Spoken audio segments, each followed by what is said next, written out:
I've been a horse lover for years. Horses have always been there for me, and I just think it's a really valuable way for people to find out about themselves. So I wanted to see how horses could help other human beings in their life journey.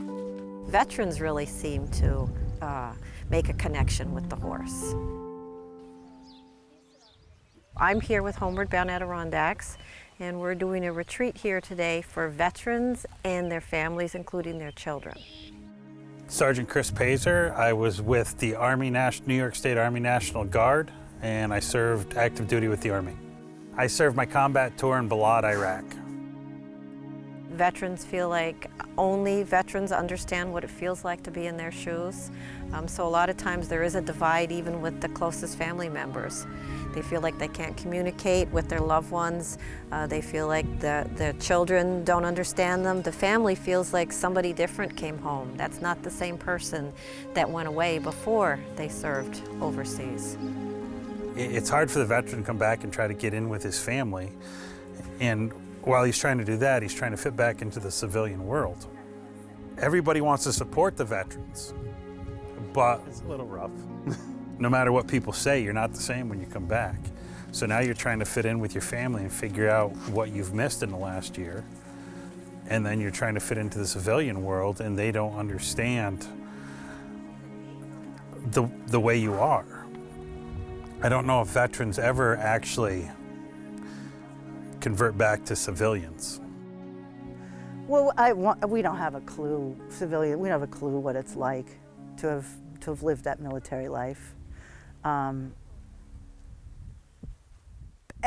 we could be more empathetic about it, I think. And I think that it's easy to we put veterans on a pedestal. They come back, and it's like, thank you for your service, which is important. But then it's kind of like, see ya. There is that divide, and I think that there are not enough services, there's not enough interactions, there's not enough community-based support for veterans. The biggest disconnect was I didn't know where I fit in anymore. I mean, I was, as far as I was concerned, I was broken. I didn't deserve my family. I mean, I couldn't be the man I was supposed to be, and that led to a lot of anger, a lot of resentment, a lot of headbutting from the horse. Go. I thought everything would just be all good, and then when I got injured, nothing was the way it was supposed to be in my mind. And it took me I don't know if I've still come to terms with being blind, but it's taken a huge toll on my family is what it's taken its toll on. And through my therapist, through the VA, and through Homeward Bound, I've come to terms with that, and I've tried to change things. I've tried to be a better father, a better husband, and a better person. Horses are prey animals. So horses are used to reading their environment. They're used to reading and sensing everything that goes on around them. So the wonderful thing about horses is that they mirror back to us what we give out to the world. Because the horse is so big, it becomes like a big mirror back. So veterans are able to see, or their families and everybody is able to sort of start to see their behaviors. And seeing it sort of handed back to you on a platter with a 1,500-pound animal sort of really brings it home in a nonverbal way without having to spend a whole lot of time talking about it.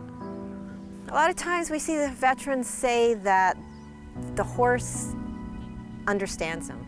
Sometimes they'll say, the horse is me, that's me.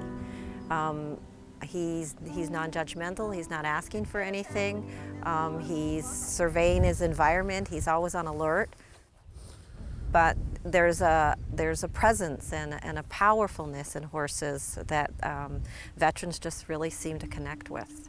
It's hard to put into words. It helps me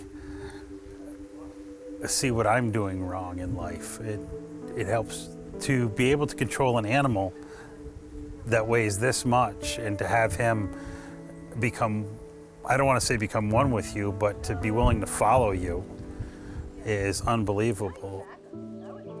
And it's teaching me how I can use that to connect back with my kids and my wife. My father was a World War II veteran, and when I was a little girl, I asked him a question about the war. And at the time, I was too little to understand what was happening, but what happened is he dissociated and he went away. And he said to me that war is a terrible thing and we will never talk about it. And he never did talk about it. And he died a few years later of a heart attack, and he never talked about World War II. And there are a lot of World War II veterans that'll say the same thing, that they never talked about it. And the thing that drives me, the passion that gets me out of bed to do this is when I work with somebody and the look in their eyes when they say thank you, this has really changed my life. When somebody comes to the farm here, when we have an intervention, when something happens with the horse and they say that this is life-changing, that finally somebody understands me and this moment has made a huge difference in my life.